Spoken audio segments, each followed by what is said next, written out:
Հուսիկ վարդապետ Մովսիսյան Միաբան մայր աթորո սրբո էջմիածնի Հայաստանյայց առաքելական Սուրբ եկեղեցվո պատմություն Երրորդ գլուխ 16-րդ Ունիթորության սկզբնավորությունը Կոստանդին չորրորդի մահը Հակոբ երկրորդ Սսեցի Քրնեցու խռովություն Ներսես Պալեենց և Սիմեոն բեկ չեպիսկոպոսներ Լևոն հինգերորդի ուխտազանցությունը Եգիպտացվոց արշավանքը Հակոբ երկրորդի գահընկեցությունը և մխիթար քրնեցի Կոստանդին երկրորդ Գվիդոն և Կոստանդին երրորդ լատինամետ թագավորներ Ներսես Պալեենցի 117 հոդված զրպարտությամբ լի գրքույկը ընդդեմ հայ եկեղեցվո Մխիթարի մահը Հակոբ երկրորդ Սսեցի Մեսրոպ Արտազերծի և Սսի 6-րդ ժողով Եգիպտացվոց արշավանքը Լևոն 6-րդի գերվիլը Կոստանդին չորրորդ Պողոս առաջի Թեոդորոս երկրորդ և Ռուբինյան հարստության անկումը Հովհաննես Որոտնեցի Գրիգոր Տաթևացի և Մաղաքիա վարդապետ Կարապետ առաջին Դավիթ չորրորդ Կարապետ երկրորդ և Հակոբ երրորդ կաթողիկոսները Աղթամարի թեմականած շփոթությունը Կոստանդին հինգերորդ Վահկանացի և Ֆերարայի ժողովը Հովսեփ երրորդ Սսեցի Գրիգոր իններորդ Մուսաբեկյանց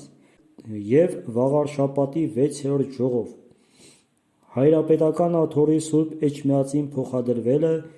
և Կիրակոս վիրապետցու ընտրությունը Կոստանդին չորրորդ կաթողիկոսի ժամանակով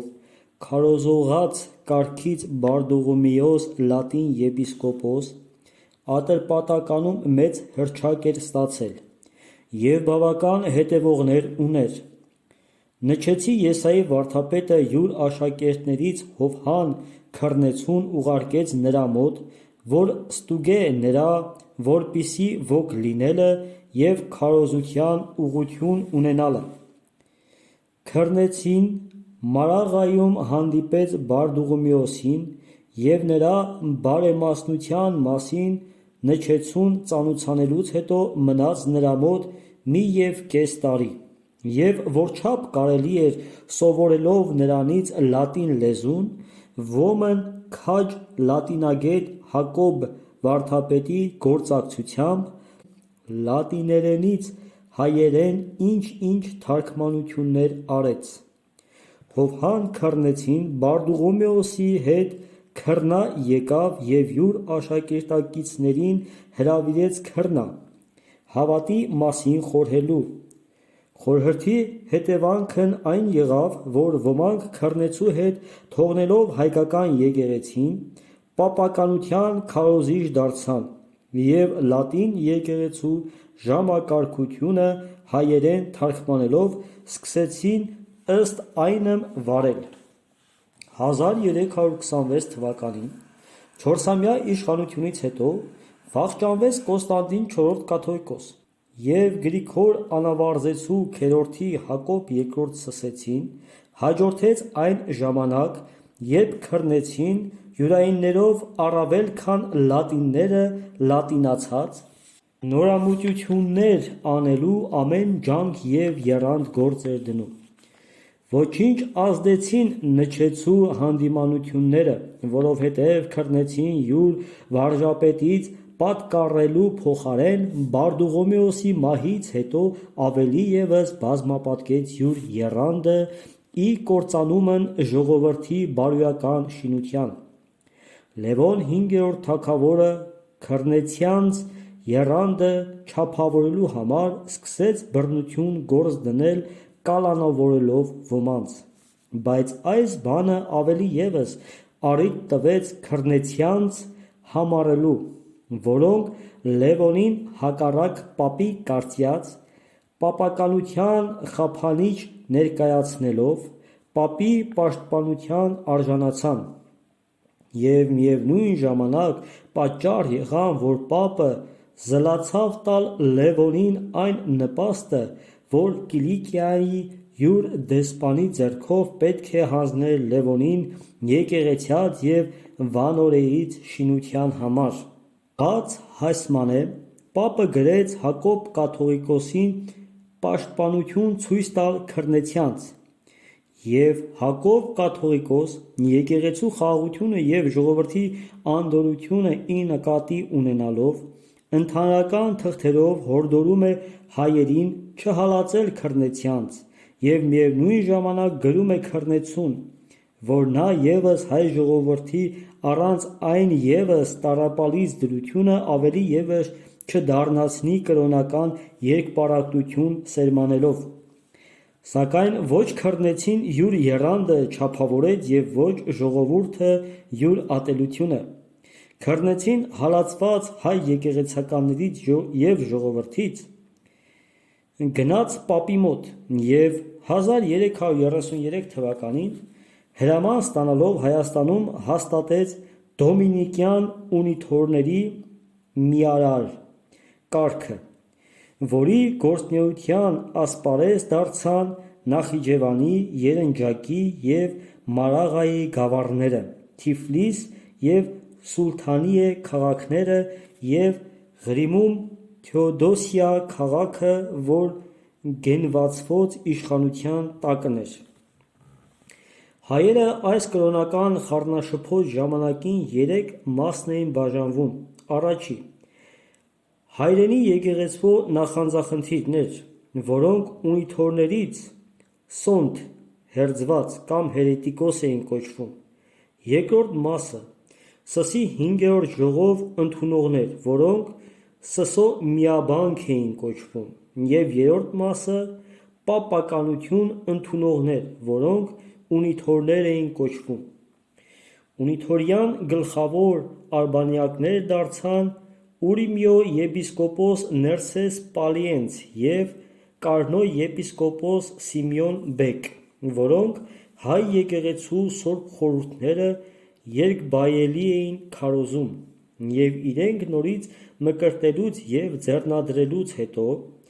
իրենց հետևորդներին, եթե աշխարհական էին, նորից մկրտում էին, իսկ եթե հոգևորական, մկրտում և ձեռնադրում։ Եվ որովհետև Սուրբ Խորհրդի այսօրինակ կրկնվելը մեծ զայրույթ էր պատճառում, ուստի և բաղնիքներում և այլ ծածուկ տեղերում էին կատարում Սուրբ Խորհրդոց այս կրկնությունը։ Լևոն հինգերորդ թագավոր և Հակոբ երկրորդ կաթողիկոս ունիթորների այս գայթակղական վարմունքը լսելով սկսեցին հալածել նրանց։ Թեև Ներսես և Սիմեոն եպիսկոպոսները տարվելով կաթողիկոսի մոտ կարգալույծ եղան և բանտարկվեցին, բայց զղջումն կեղծելով ազատվեցին և Ներսես կանչո բերդում եղած ժամանակը զրպարտությամբ խռովության տեղի տալուց հետո մազապուրծ հազիվ կարողացավ փախչել ազատվել, նորից թակարդներ լարելու ժողովրդի անդորրությունը վրդովելու համար։ Հակոբ կաթողիկոս պարտավորվեց թղթով խնդրել պապից, որ զսպե ունիթորներին, սակայն նրանք իրենց արդարացրին, ամբաստանելով հայ թագավորին ու կաթողիկոսին, և այսպես ապահովեցին իրենց դիրքը։ Կրոնական այս խռովությունները արդեն բավական թշվառացրել էին հայ ժողովրդին, և ահա Եգիպտոսի Ամիրան հայ արքունյաց հարաբերությունը պապերի հետ վտանգավոր համարելով յուր իշխանության, մտավ Կիլիկիա, քրիստոնեությունը սպառ-սպուր ջնջել սպառնալով, բայց Լևոն հինգերորդ թագավոր երդմամբ խոստանալով ընդհատել պապերի հետ հարաբերությունը, իջեցրեց Ամիրայի բարկությունը։ Հայերը չկարողացան երկար հանգստություն վայելել, վասնզի Լևոն, հակառակ յուր երդման, որ կոնդակով լուծել էր պապը, նորից սկսեց հարաբերություն և Եգիպտոսի Ամիրան առիթ բռնելով Լևոնի դրժելը յուր երդմանը, բազմաթիվ զորքով ավերակ դարձրեց երկիրը և 16 բերդեր կործանեց։ Հայ իշխաններից ոմանք անհրաժեշտ էին համարում պապերի և եվրոպացվոց հետ հարաբերությունը, որ հերետիկոս չհամարվեին, բայց ոմանք ևս դժկամակ էին, և Լևոն յուր երդմանը դրժելով, երկրի ավերման պատճառ լինելուն համար չկարողանալով տանել Հակոբ կաթողիկոսի հանդիմանությանցը, գահընկեց արեց նրան և տեղը հաստատեց Մխիթար քռնեցուն։ Ներսես Պալենց պաշտպանություն գտնելով հույսով և դիմեց Մխիթարին և մերժվեց նրանից, զայրացած ունիթորների դրդմամբ հայ եկեղեցու դեմ 117 հոդված զրպարտությամբ հերյուրյալ մի գրքույկ ձեռին գնաց պապի մոտ և ներկայացրեց նրան։ Պապը հատուկ գրությամբ այս զրպարտությամբ լի գրքույկը ուղարկեց թագավորին և կաթողիկոսին ի քննություն։ Կաթողիկոսը հրավիրեց եպիսկոպոսներ և վարդապետներ և նրանց խորհրդով զրպարտությանց հերքումն պատրաստելով ուղարկեց պապին մի գրությամբ, որի մեջ Լևոնին հաջորդող իհորե լատին և լատինամիտ Կոստանդին թագավորի ճնշմամբ մի քանի շողոքորթիչ բառեր կային։ Թե Կոստանդին թագավոր և թե նրա եղբայրն ու հաջորդն Գվիտոն, որ ստիպում էր հայերին լատինական ծեսով վարվել, սպանվում են հայ զորականներից։ Նրանց հաջորդն Կոստանդին III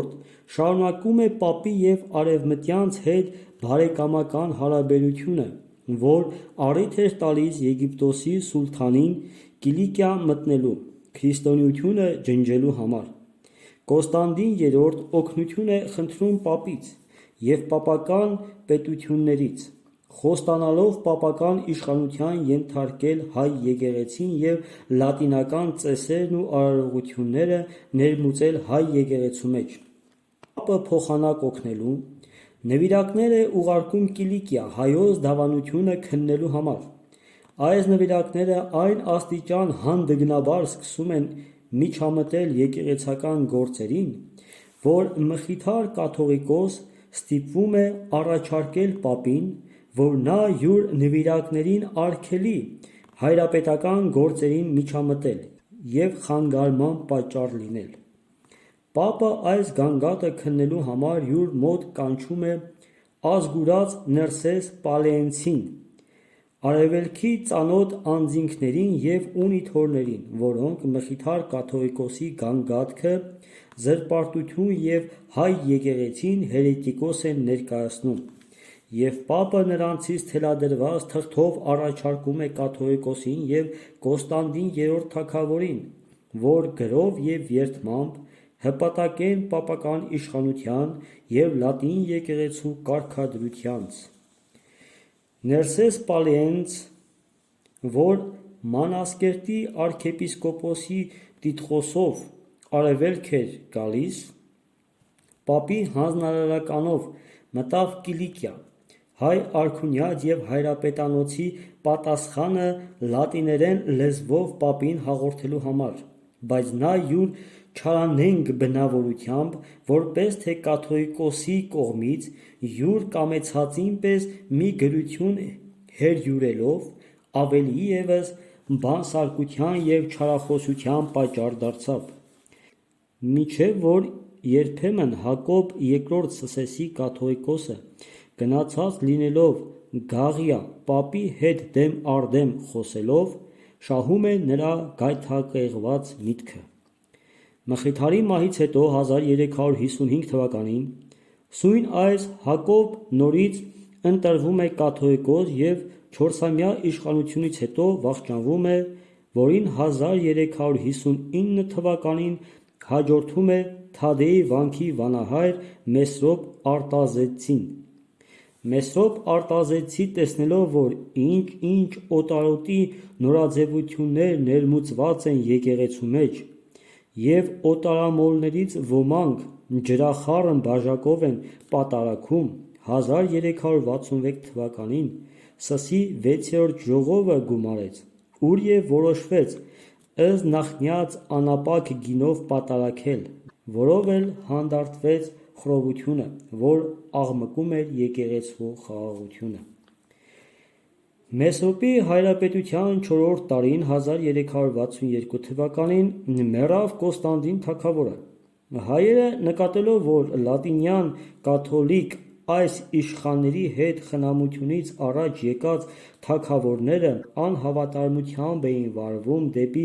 ազգը և եկեղեցին, հակամիտություն ունենալով դեպի եվրոպացիք և դեպի պապերը, չէին կամենում նրանցից թագավոր կարգել, չէին էլ կարողանում համաձայնություն կայացնել իրենցից մեկին թագավոր կարգելու, ուստի 2 տարի անիշխանության մեջ մնաց երկիրը, հուսք ուրեմն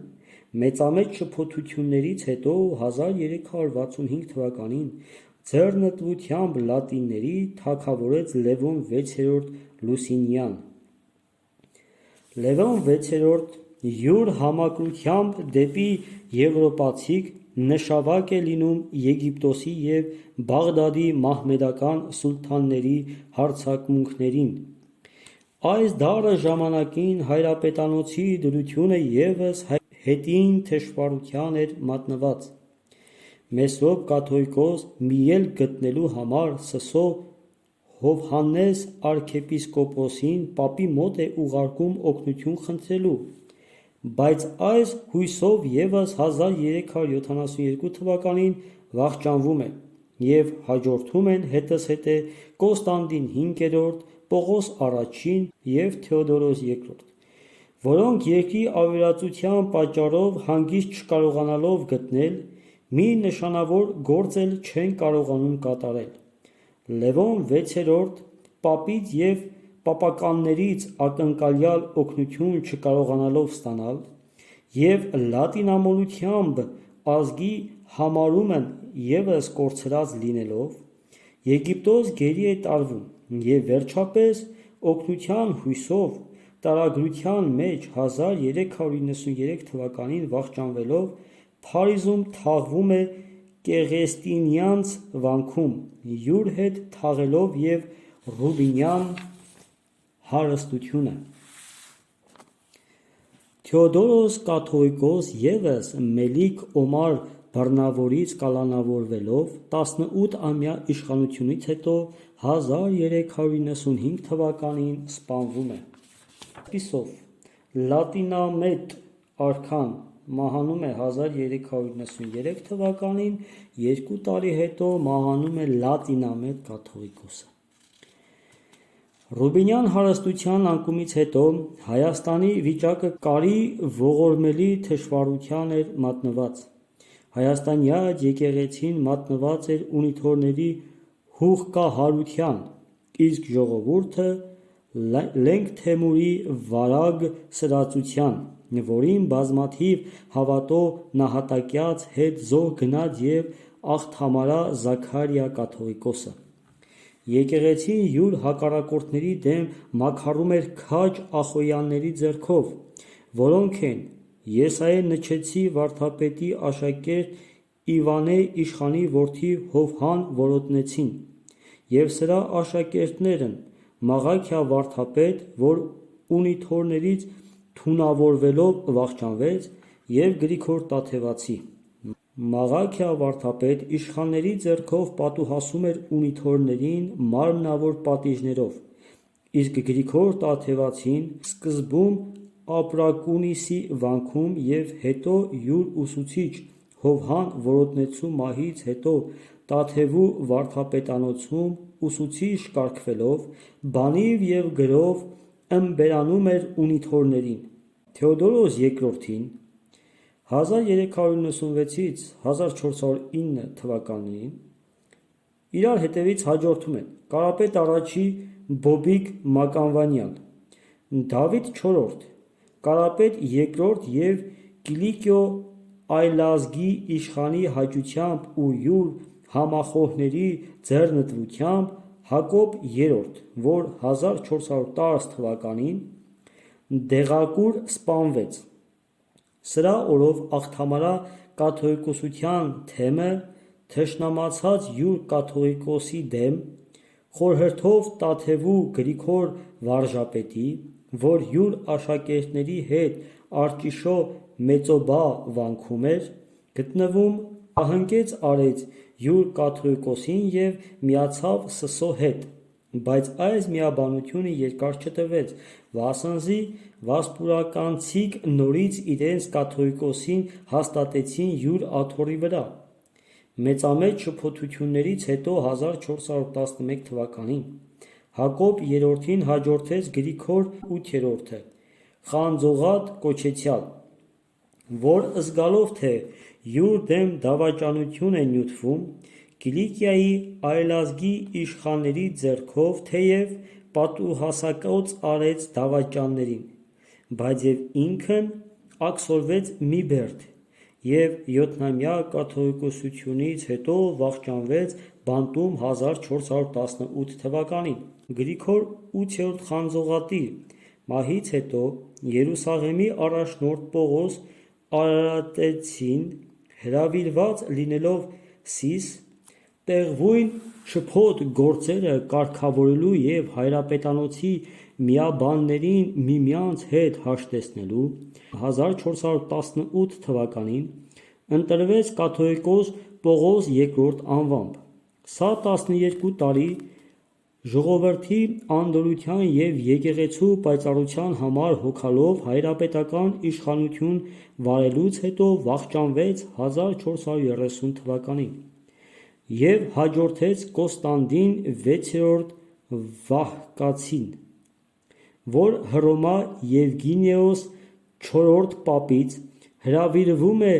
Ֆերարայում գումարվելիք ժողովին, բայց Կոստանդին առանց արևելյանց չվստահանալով պատասխանել պապի հրավերին,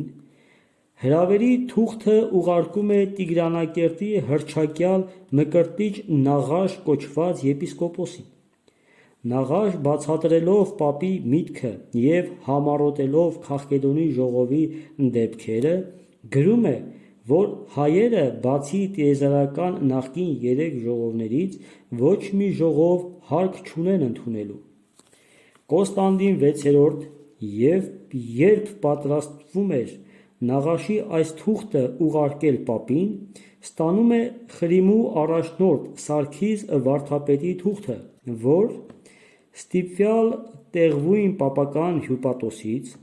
հորդորում է կաթողիկոսին ընդունել պապի հրավերը։ Կոստանդին կաթողիկոս նույն ինքն Սարգիս վարդապետին յուր կողմից պատվիրակ կարգելով ուղարկում է Իտալիա, որ մինչև տեղ կհասներ, ժողովը փոխադրվելով Ֆլորենցիա, այնտեղ էլ վերջանում է։ Ժողովի որոշումները, որ վիճելի էին հույների և լատինների մեջ, հայերը չընդունեցին բնավ, որովհետև ժողովը տրամադրում էր իմիջիայլոց Սուրբ Հոգին հորից և որդուց բխյալ դավանել, ընդունել քավարանը, պապի գլխավորությունը և այլն։ Հայդ պատվիրակի վերադարձից մի տարի առաջ, 1439 թվականին, վախճանվեց Կոստանդին վեցերորդ և հաջորդեց Հովսեփ երրորդ Սսեցի, որ մի քանի ամսից հետո վախճանվեց։ Կիլիկիո վերջին կաթողիկոսները իրենց օտարամոլության ու իրենց կոչման անվայել գործերով մեծամեծ խռովությանց պատճառ էին դարձել և կորցրել էին այն համարումը, որ պետք է ունենար հայ հայրապետը ազգի մեջ։ Գրիգոր IX Մուսաբեկյան առանց ազգի հաճության կաթողիկոսանալով և ապօրինաբար 5 եպիսկոպոսներ ձեռնադրելով, խռովությունն ավելի ևս սաստկացնում է։ Հայերը նկատելով, որ Կիլիկիո հայրապետանոցը հետին անարգության է հասել, նկատելով, որ Ռուբինյան հարստության անկմամբ Կիլիկիան այլևս հայկական կենտրոն չէր, այլ մի գաղթավայր, ստիպում են Գրիգոր Մուսաբեկյանին գալ Սուրբ Էջմիածին և այնտեղ վարել հայրապետական իշխանությունը։ Մուսաբեկյանց չի ընդունում ազգի հրավերը, ուստի եւ ազգը 1441 թվականին Վաղարշապատի 6-րդ ժողովը կազմելով, ուր ներկա էին 700-ից ավելի անձինք, առանց հաշվի առնելու նրանց, ովքեր որ չկարողացան գալ, բայց հավանության թղթեր գրեցին, հայրապետական աթոռը փոխադրեց Վաղարշապատ և Կիրակոս վիրապետություն ընտրեց կաթողիկոս Հակաթոռ հրատարակելով Սիսը։ Վերջ 3 գլխին